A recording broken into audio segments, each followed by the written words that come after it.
Bharatiya Janata party के सांसद मनोज तिवारी और रामवीर सिंह विधूड़ी ने दिल्ली भाजपा मुख्यालय में आयोजित प्रेस वार्ता को संबोधित किया।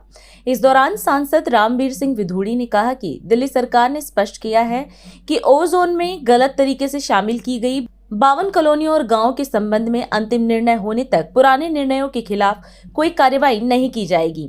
उन्होंने कहा कि सरकार प्रभावित लोगों के हितों की रक्षा के लिए प्रतिबद्ध है और इस विषय पर सभी पहलुओं को ध्यान में रखते हुए उचित निर्णय लिया जाएगा।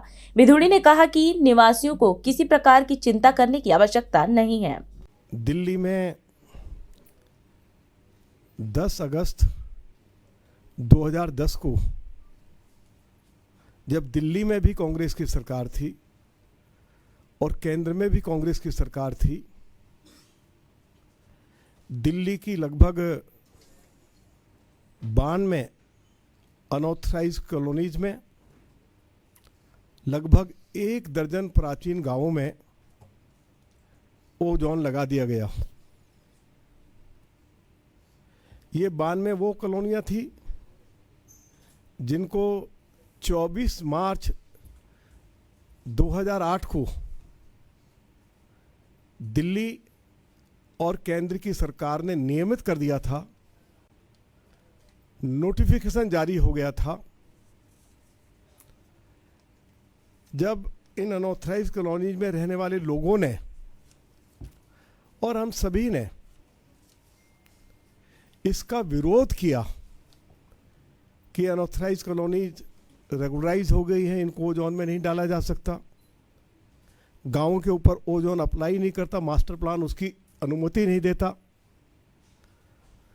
तब 28 सितंबर 2013 को डीडी अथॉरिटी की बैठक हुई, जिसकी अध्यक्षता दिल्ली के उस समय के उपराज्यपाल श्री जंग जी ने की। अथॉरिटी ने यह प्रस्ताव पास किया कि जिन क्षेत्रों में हमने ओजोन लगाया है हम उसको एफ जोन में परिवर्तित कर रहे हैं। यह स्पष्ट हो गया है कि चाहे वो गांव हो चाहे अनऑथराइज्ड कॉलोनीज हो, जो ये भ्रम फैलाया जा रहा है कि सारी कॉलोनियों को तोड़ दिया जाएगा, उजाड़ दिया जाएगा, भ्रमित होने की आवश्यकता नहीं है। पुरानी आबादी को टच नहीं किया जाएगा, कोई पुरानी आबादी का घर नहीं तोड़ा जाएगा। लेकिन यदि कोई नई कंस्ट्रक्शन करेगा तो डीडीए एमसीडी कार्रवाई करेंगे। नई कंस्ट्रक्शन पे पूरी तरह से दिल्ली हाई कोर्ट ने रोक लगाई हुई है। हम ओजोन में जितनी भी जो अनऑथराइज्ड कॉलोनीज हैं, जो गांव हैं, हम सभी से आग्रह करते हैं कृपया जब तक अंतिम फैसला आता है तो नई कंस्ट्रक्शन ना करें। हम भारत के यशस्वी गृह मंत्री आदरणीय श्री नरेंद्र मोदी जी के प्रति बहुत आभारी हैं कि लगभग 40 साल के बाद दिल्ली में उन्होंने 1511 कॉलोनियों को नियमित किया, उनको मालिकाना अधिकार दिया, उनको रजिस्ट्री दी जा रही है और देश के यशस्वी प्रधानमंत्री आदरणीय श्री नरेंद्र मोदी जी ने दिल्ली सरकार को, दिल्ली की मुख्यमंत्री श्रीमती रेखा गुप्ता जी को निर्देश दिया कि जिन अनऑथराइज्ड कॉलोनीज को रेगुलराइज कर दिया गया है उनमें सभी बेसिक एमिनिटीज उपलब्ध कराई जाएं। मुझे इस बात की खुशी है, कल सोनिया विहार में दिल्ली की मुख्यमंत्री श्रीमती रेखा गुप्ता जी ने 150 करोड़ रुपया उनकी सरकार सीवर लाइन डालने पर खर्च कर रही है। श्रीमती रेखा गुप्ता जी की सरकार ने दिल्ली की अनऑथराइज्ड कॉलोनीज में सभी तरह की बेसिक एमिनिटीज देने के लिए लगभग 2000 करोड़ रुपया उपलब्ध कराए हैं। सभी अनऑथराइज्ड कॉलोनीज में विकास के कार्य तेजी से शुरू किए गए हैं। गांवों के लिए श्रीमती रेखा गुप्ता जी की सरकार ने पिछले 2 सालों में, क्योंकि अब दूसरा साल चल रहा है उनकी सरकार का, 2 सालों में उन्होंने 3000 करोड़ रुपया गांवों के विकास के लिए दिया है। इतनी बड़ी धनराशि कभी भी आज़ादी के बाद किसी सरकार ने गांवों के विकास के लिए नहीं दी।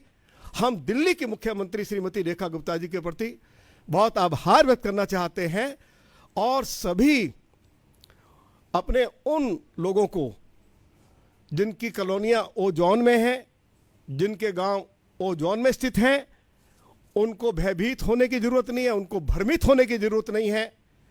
उनके साथ न्याय किया जाएगा और जल्दी ही इन कॉलोनियों से और गांवों से ओजोन हटाया जाएगा, जिससे कि इन कॉलोनियों को भी 1511 कॉलोनियां जिनको नियमित किया गया है उस सूची में सम्मिलित किया जा सके और इन कॉलोनियों के लोग भी बिल्डिंग बायलॉज के मुताबिक अपना नक्शा पास करवाकर अपना घर बना सकें। ये जानकारी भी मैं आपको देना चाहता हूं। आज हम इस कार्यक्रम में आपसे विदा लेते हैं। आप अन्य खबरों के लिए बने रहे। राष्ट्र सर्वप्रथम, वंदे मातरम, जाग उठा है भारत। राष्ट्र सर्वप्रथम, राष्ट्र सर्वप्रथम।